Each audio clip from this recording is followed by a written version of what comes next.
Hey guys, welcome back to another video on the Inside Spurs channel. Good to be back again on a Tuesday. It's been a good day today. Plenty of rumours came out, obviously, from sort of Monday, Tuesday transfer rumours. So, going to go through a couple of the main ones, to be honest. I think looking at a lot of the rumours coming out, it's mostly tier 3, tier 4. So, try and kind of shift through all that rubbish into the good stuff. We're going to be talking a little bit about the keeper situation, talking about a little bit about a potential free agent that we've been interested in before.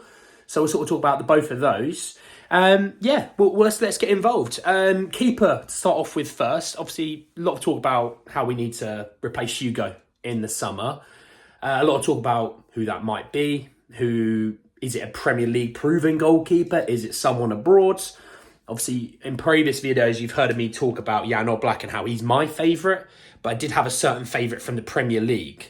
So speaking about two of them. Okay, so first and foremost, I want to speak about the one that I'm really interested in personally, okay?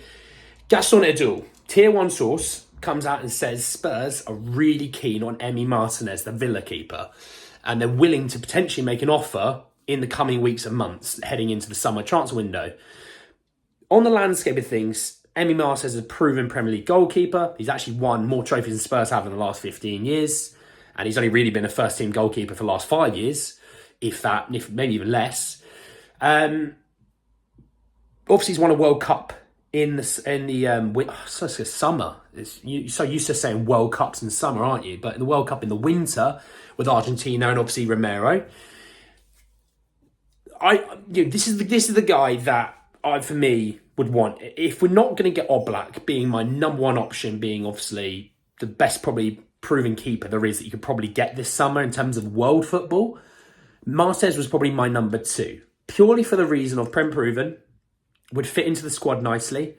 He's an absolute wind-up merchant, so would suit, the players like Romero, Richarlison, Bentancur. The list goes on that front.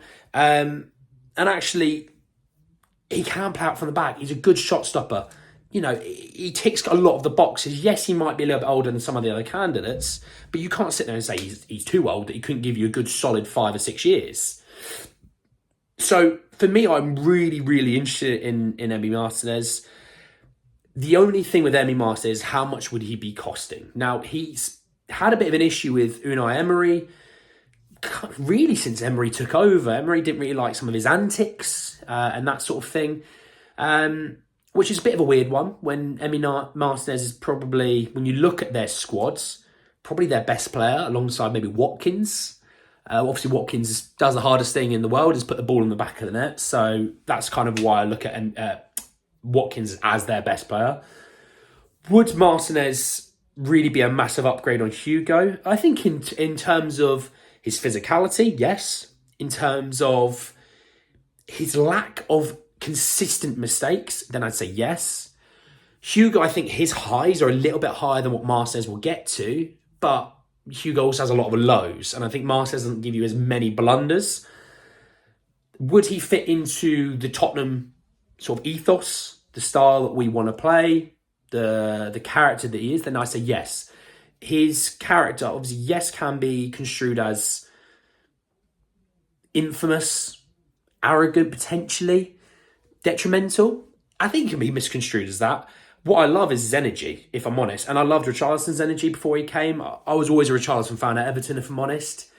I didn't like some of his antics. I've said that in previous videos. I'm not going to hide away from that. But as an actual player, I did really like him. Same with Martinez. I think there's certain things that Martinez has done that you're a bit like, a bit tasteless at times. Not saying it's completely tasteless, bad at times. But I think actually, on the face of things, he would be a really good player for us to get in. And I think it could be, I wouldn't say a stopgap, because I think you get a good 5 years out of him, but he, I think, could be Hugo's replacement. And then in 3 or 4 years, you get a goalkeeper in who learns underneath Martinez, learns from the squad, becomes maybe our number one goalkeeper, but for the future. So it might be someone that we look at in the future, but Martinez could definitely help us now. Another big thing, former Arsenal player. Arsenal fans aren't really his best fans and favourites. He doesn't really like Arsenal, I don't think, anymore that much, if I'm honest. It's the perfect signing in that regard. Would absolutely trigger them, all right? So, yeah, for me, Martinez was my guy, my choice for a while. The other one, this comes from Fabrizio Romano. He was actually quoted from the United stands, okay? And what it is that they were talking about David Raya and the situation, because I think United fans they're split on David De Gea. They like him at top, some like him, some don't, right?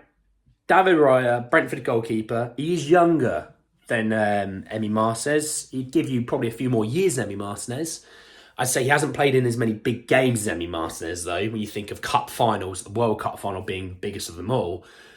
I would say David Raya probably doesn't have that experience like the Emi Martinezes of the world. He is a bit younger. He can play out from the back. He's had a really terrific season at Brentford, and he said that he wants a big move, and he wants to move to a top 6 team to retest himself. You know, I think he probably cost a little bit less than Martinez, in my opinion. I think Martinez is probably about 50. I think Raya's probably 35 to 40 in that range. The only thing with Raya is Raya's not been tested on those big stages. Martinez has been a goalkeeper for a top 6 team, was good enough to stay there. For some reason, they went with Leno. Bit of a bold move, in my opinion. I think Martinez is better than Leno.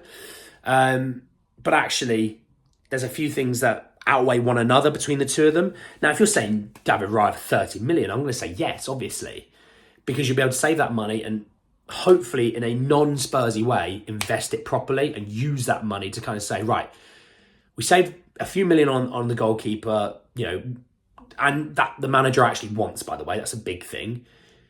Let's take this money, and if we were going to spend, let's say, 40 million on these two players each, split it in half, there you go, there's an extra 5-10 million for those players, maybe get that upgrade that the manager would really want.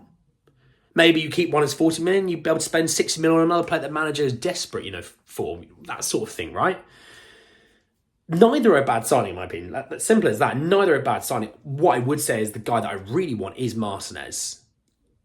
I think he's also, I don't think either one of them are more likely than the other, because I think David Raya does want to move on. I think Martinez does want to move on. I think Emery wants Martinez go. That's the only difference. Thomas Frank would obviously want Raya to stay. So, I mean, what I would say is, if David Raya was to come to Spurs, would that stop Spurs maybe getting an Ivan Toney? Because we've been linked to Ivan Toney quite a bit this season. So would it stop us getting that because they've said, well, you've already taken, you know, our starting goalkeeper. We're not going to sell you our best striker. What's our best striker? Our best player. Obviously, best striker obviously included in that. If that was the case, I'd say Martinez and go get Toney. Spend that money on those two players. Makes us much better as a squad. Really gives a good quality striker to play up there with Kane or replace Kane from time to time. Give Kane rest and things like that. So, yeah, I think Martinez would be my guy, but David Raya really is not. I would not say he's a level below Martinez. I wouldn't. I'd say he's like 1A, 1B, slight tick below, but really is very minimal, okay?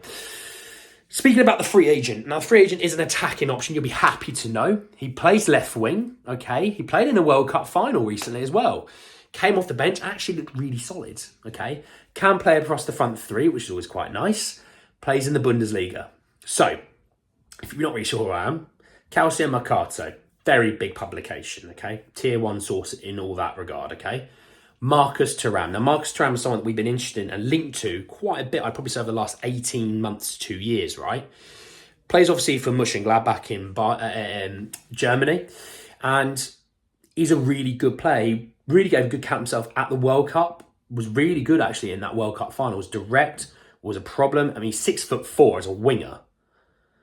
And that kind of fits the mould of a Conte in a way. I think when you think about our team, you think of the keeper, normally is 6 foot and above. I mean, probably 6'2", 6'3". You think the 3 centre-half normally are about 6'2", 6'3". Destiny Udogie and Perisic are about 6 foot. Bentancur is 6'2", 6'3". Højbjerg is probably around 5'11", 6 foot mark, I'd say in there. I don't know off the top of my head. Don't crucify me for that. You got Kane, obviously, he's about 6 foot. Kulusevski's similar. Son is actually probably about similar. He's probably maybe a tick but smaller, but you're thinking he's actually building a really tall, physical team, which is what when Spurs were at their best, with a really physical back four, keeper, and 2 centre defensive mids with Kane up front, and you had an alley. So you think of our team, you'd be struggling to finding any players that, you know, the height begins with a 5. So he fits that mould. Really exciting player. You get him for free. The only thing I have with this is, and it's nothing against Marcus Thuram. Please don't think it is. I think he's an average player, a rubbish player. If we were to get Marcus Thuram, do they go, well, there's your winger that you wanted. We'll save that money now. We'll put it in the bank account. Bear in mind, we've got hundreds of millions sitting in our bank account, which explains, what I've been saying for months of they spent 150 million on shares. We got money for the Premier League, which is about 150 million, Champions League, League Cups, all that money that you get from them, sponsorships, money that the stadium makes, all that jazz, and we spent 150 million. So in theory, that money sitting there is something that we can spend. We are well within FFP to spend that, right? Anytime you'll probably hear something, oh, Spurs aren't in there for FFP, you're probably thinking, oh, yeah, no, that's leaked from the top, so we know that we won't spend much money, so therefore, the appetite won't be there for big money moves, because, hey, we've got FFP, got those issues. We've got top four, though, that's the important thing, though, isn't it? So regardless, I would be worried that he would be our attacking option maybe in the summer. Maybe you get an attacking midfielder, a couple of centre-backs, and maybe a goalkeeper, and that makes me think, oh, Jesus, we're supposed to have a really good summer this year, especially if we want to show that Kane, we're serious. He'd be a cheap option. Oh, I'll get him in. Yeah, like a Perisic. And Perisic has been good. So he's had shaky spells, but he's been overall good. Do they treat it a bit like that? We signed someone. Hey, he's free. Yeah, but we signed someone. Hey, that's good. You'd be happy about that. Yeah, but he's free. What else are you going to do? You're going to use that money in a different position?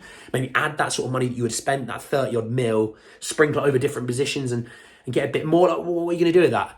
Oh, yeah, but we've got that Beyonce concert. Don't forget that. That's going to be a great thing. Well done us. That's the kind of attitude I think we're going to be given. Kind of like, hey, be grateful we got this free guy. Could have been worse. Could have had no one. And that's kind of poor attitude Spurs have given for years and years and years. Think back to when Redknapp wanted a bit of money and they went, we know what you want. You want a few million for that player. Hey, what about Ryan Nelson, a 36-year-old free agent from Blackburn? Yeah. What? Sorry, what? So you see what I mean? It's, look, underneath the sofa there's a fiver. You can have that if you want. But don't spend it all at once. Spend it on different positions as well. So we'll see what happens. And I think, look, if we were to get Marcus Thuram, yeah, I'm happy about that. Versatile, quite a big player. You could tell he's physical and could handle the Premier League. Just don't want it to become a thing where, yeah, but we saved 30 million on that position, so we'll put 30 million in the bank account. Rainy day fund. Like, we need a rainy day fund. So, yeah, we'll see about that. But, yeah, just sort of some updates about the keeper situation and obviously Marcus Thuram. Obviously, guys, that's the end of the video right now. Obviously, let me know what you think about the situation, who you'd want as the keeper to replace Hugo, because it does kind of seem like this summer will be the summer we move on from the skipper. Obviously, like the video if you like the content. Obviously, comment what you're thinking. Hit subscribe if you're new. Happy to have you here. Bell notification as well, all that jazz. And anyway, lads, I will see you all very, very soon. Take care.